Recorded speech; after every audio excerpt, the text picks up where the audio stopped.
Kita mempunyai kasus ketebalan magnetic coating dari produk audio tapes gitu ya. Nah, magnetic coating ini menjadi karakteristik yang penting gitu sehingga perusahaan ini mengambil sampel eh, pengukuran ketebalan magnetic coating ini menggunakan optical instrument gitu ya. Nah, ketebalan magnetic coating ini yang diharapkan ya spesifikasinya agar produknya bagus gitu ya. Spesifikasinya itu adalah 37 plus minus 10 mikrometer. Nah, kita harus kemudian di sini diberitahu mean dan juga standar deviasi. Pada video sebelumnya kita sudah mengerjakan ini dan ternyata kita dapatkan bahwa prosesnya ini sudah stabil ya secara statistik, sudah terkendali secara statistik karena tidak ada data yang keluar dari batas kendali. Nah, kalau kita sudah sampai ke titik ini ya, yaitu proses sudah terkendali secara statistik, artinya kita bisa menyimpulkan bahwa di dalam proses ini sudah tidak ada special cause lagi. Variasi itu hanya terjadi karena common cause. Nah, setelah sampai titik itu, baru kita bisa mengukur kapabilitas proses. Gitu ya. Jadi, tolong diingat baik-baik bahwa kapabilitas proses itu hanya bisa diukur ketika peta sudah dalam keadaan terkendali secara statistik gitu. Karena apa? Karena yang kita ingin ukur itu adalah proses yang eh, tanpa special cause gitu. Jadi proses yang naturalnya aja gitu yang tidak ada special cause-nya. Makanya kita harus memastikan dulu bahwa data yang kita punya itu adalah data yang sudah terkendali secara statistik. Nah, karena di sini sudah terkendali secara statistik, kita bisa langsung mengukur kapabilitas proses. Tapi kalau masih ada yang out of control, kita bisa uh, mengupdate dulu gitu ya. Jadi kita hilangkan dulu nih special cost-nya, kita cari tahu penyebabnya apa gitu ya. Lalu kita hilangkan dan kita baru bisa mengukur kapabilitas proses. Nah, untuk menganalisis kapabilitas proses itu ada 3 metrik ya yang perlu kita hitung. Yang pertama adalah CP ya, kemudian CPK dan capability ratio. Nah, eh, pertama kita akan menghitung CP dan kita akan mengumpulkan datanya dulu ya. Di sini kita harus menentukan target, kemudian USL dan LSL. Ini dapat dari mana? Dapat dari spesifikasi yang sudah ditentukan. Mungkin secara engineering ini adalah spesifikasi terbaik gitu ya. Dengan toleransinya 10 mikrometer. Nah, kita tulis saja di sini targetnya itu kan 37. Berarti batas spesifikasi bawahnya adalah 37 min 10 tadi ya, 10 mikrometer. Batas spesifikasi atasnya adalah 37 plus 10 mikrometer. Oke. Kemudian selanjutnya selain USL dan LSL kita membutuhkan sigma. Sigma ini adalah standar deviasi populasi. Kita bisa mendapatkan sigma ini dari estimasi berdasarkan informasi peta kendali kita yang sudah terkendali secara statistik. Nah, karena kita menggunakan peta S bar ya, X bar S ya, sorry. Peta X bar S, maka kita akan menggunakan ini ya, aturan ini. S bar per C4 itu sebagai cara kita untuk menghitung standar deviasi atau sigma. Kalau kita pakai peta X bar R berarti menggunakan ini ya, R bar per D2. Kalau kita pakai individual moving range, MR bar per D2.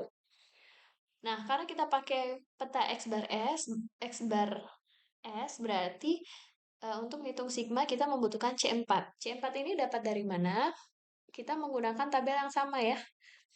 Nah, C4 itu di sini kita akan menggunakan vectors for center line.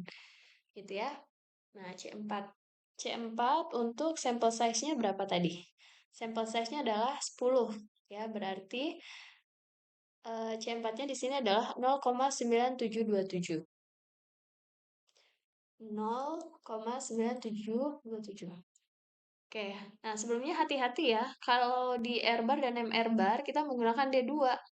Nah, jangan salah ya, kita jangan menggunakan D besar yang ini, tapi kita menggunakan D2, D kecil ya, yaitu factors for center line, bukan for control limit, tapi for center line. Jadi kita gunakannya yang D2 yang ini ya, bukan D2 untuk control limit. Jadi kalau misalnya ini ada peta X bar R, berarti kita akan gunakan D2-nya 3,078 gitu ya. Nah, namun karena ini adalah peta X bar S, kita gunakan C4. Nah, selanjutnya eh, kita juga memerlukan S bar ya. Karena kan untuk menghitung sigmanya ini adalah S bar per C4 ya. S barnya berapa? S barnya kita lihat dari data yang sudah terkendali. Ya, ini kan sudah terkendali ya, berarti S barnya ini. Kemudian sigmanya berarti S bar per C4. Kemudian mu, mu itu adalah rataan ya. Rataan itu berarti X barnya yang sudah terkendali, X bar bar ya. Oke. Kemudian kita hitung CP ya, ini sudah ada rumusnya. CP itu USL minus LSL, jadi USL dikurangi LSL dibagi 6, 6 kali sigma. Kemudian selanjutnya kita udah dapat nilai CP. Selanjutnya kita menentukan CPK. Untuk menentukan CPK, kita harus hitung dulu CPU dan CPL. Nanti kita pilih yang paling minimum, gitu ya. Kita hitung CPU. CPU-nya itu USL min mu. USL min mu dibagi 3 kali sigma ya. Untuk CPL-nya mu mu dikurangi LSL dibagi 3 kali sigma. Kemudian CPK-nya adalah nilai minimumnya. Nah, kemudian kita hitung capability ratio. Capability ratio ini adalah 1 per CP ya. Nah, oke. Nah, jadi kita sudah menghitung 3 metrik ini. Nah, lalu bagaimana interpretasinya gitu ya? Untuk nilai CP dan CPK itu dia dikatakan capable kalau lebih dari satu. Sedangkan kalau kurang dari satu, proses dianggap tidak capable. Nah, kalau kita lihat di sini, CP di sini kurang dari satu ya, 0,676896. Ya, kurang dari satu. Artinya apa? Proses not capable. Maknanya apa sih gitu ya? Nah, maknanya apa? Di sini, di rumus ini, sebenarnya kita sedang membandingkan USL min LSL itu adalah rentang spesifikasi ya. Jadi range spesifikasinya tuh harusnya berada di mana sih gitu ya? Yaitu antara 27 sampai 47 dibandingkan dengan 6 kali sigma atau standar deviasi. Berarti kita sebenarnya ingin tahu rentang variasi data kita tuh seperti apa. Kalau misalnya sama dengan satu, artinya antara spesifikasi dan eh, proses yang kita jalani itu sama, berarti kan? Kalau sama dengan satu kan berarti nilainya sama nih. Kalau sama berarti proses yang kita jalani itu udah sesuai dengan spesifikasi. Nah, kalau nilainya kurang dari satu, berarti yang lebih lebih besar yang mana? Yang lebih besar kan yang bawah, ya, yang 6 sigma. Artinya apa? Standar deviasi atau variasi proses kita itu lebih besar daripada spesifikasi, gitu ya. Variasi proses kita lebih besar daripada spesifikasi.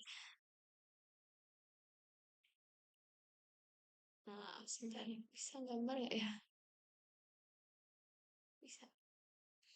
Nah, artinya apa? Berarti variasi kita lebih besar daripada spesifikasi. Harusnya spesifikasinya antara 27 sampai 47, tapi variasi kita lebih dari itu. Sehingga kita nyatakan bahwa prosesnya tidak mampu, ya, tidak mampu memenuhi spesifikasi. Jadi makna dari capable ini adalah kemampuan proses memenuhi spesifikasi. Gitu ya, proses not capable. Berarti dia tidak mampu memenuhi spesifikasi. eh Karena tadi ya variasinya lebih besar. Oke, gitu ya, proses not capable. Nah, kenapa sih ada, tadi kan di awal kita sudah eh, membuktikan bahwa prosesnya itu terkendali secara statistik, tapi kok di sini not capable. Jadi antara peta kendali sama kapabilitas proses itu mengukur dua hal yang berbeda. Untuk peta kendali itu kita memastikan bahwa proses proses kita itu terkendali secara statistik.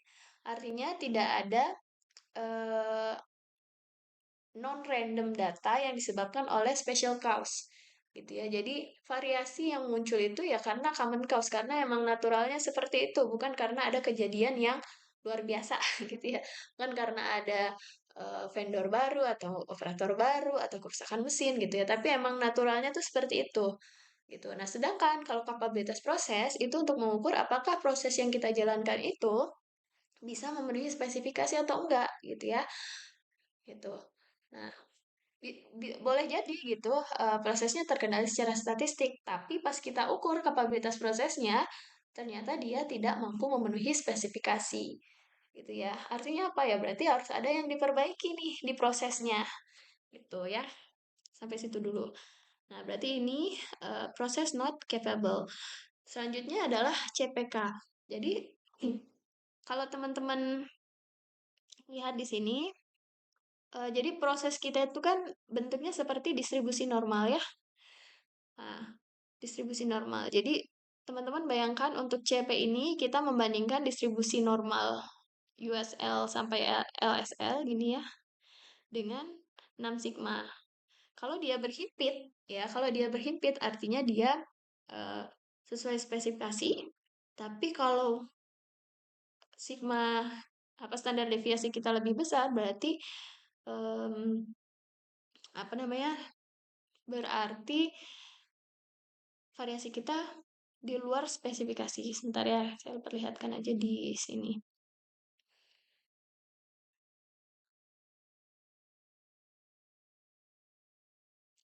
Nah, contohnya gini ya.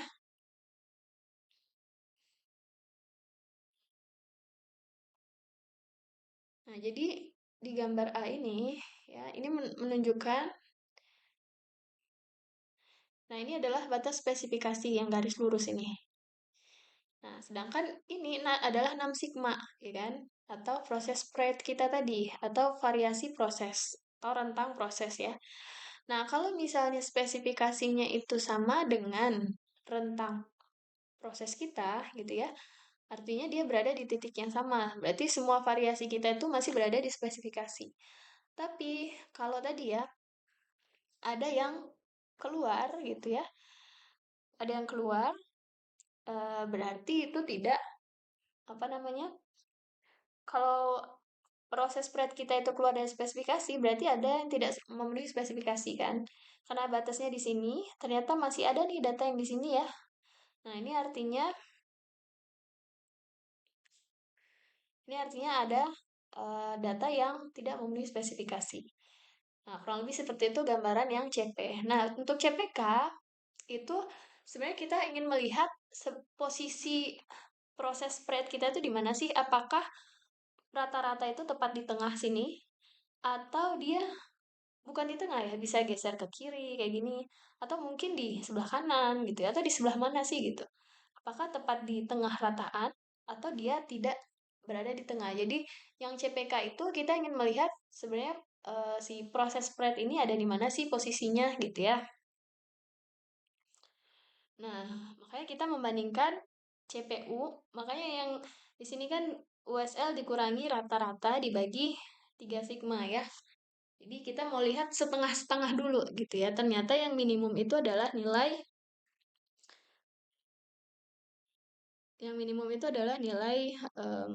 CPU-nya ya. Karena yang lebih kecil dari CPU berarti proses spread kita tadi itu lebih cenderung di daerah mendekati USL gitu ya. Jadi dia nggak terlalu di tengah tapi mendekati USL.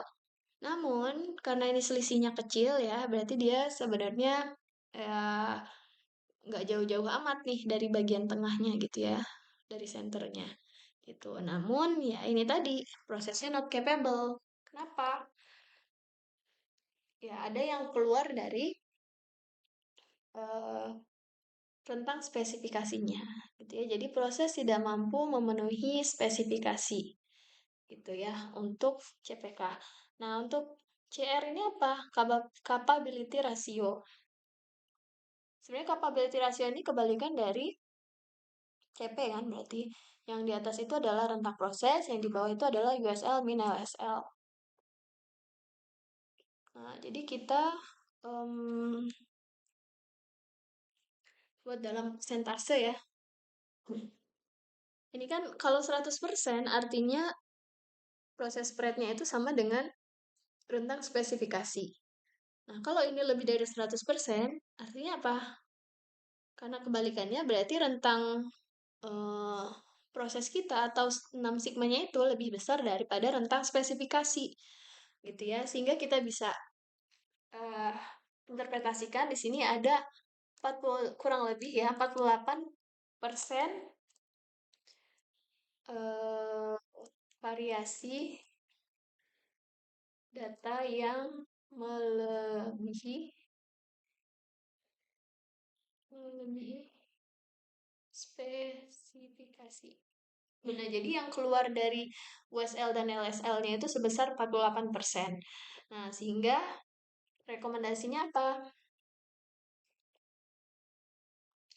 Nah, untuk sebenarnya kalau kalau di peta kendali ya, rekomendasinya tuh antara dua, antara centering atau kita variasi ya, menurunkan variasi atau bisa jadi keduanya. Nah, karena ini secara data ini masih mendekati center ya, karena dia selisihnya kan kecil ya, berarti masih sedikit di tengah atau bisa juga kita lihat dari target dan rata-ratanya kan mendekati 37 ya. Nah, berarti dia tidak masalah dengan centering. Masalahnya apa di variasi. Berarti rekomendasinya adalah menurunkan variasi thickness tadi ya, ketebalan coating. Ya, menurunkan variasi ketebalan coating gitu ya.